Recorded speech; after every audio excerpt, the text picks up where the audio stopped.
Samsung patented an edge-to-edge design for a future phone, but also one that has a front camera cutout. Designers got inspired.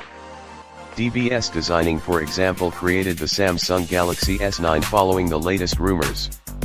This is a bezel-less phone, running on Android 8.1 and sporting 6 GB of RAM.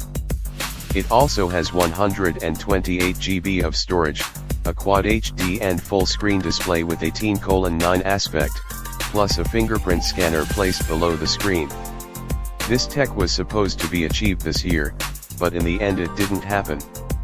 There's also a 3600 mAh battery on board, which sounds mighty impressive for a phone that should be compact, as flagships usually are. There's also a set of 18 megapixel dual rear cameras and 13 megapixel dual front cameras, which sounds a bit overkill.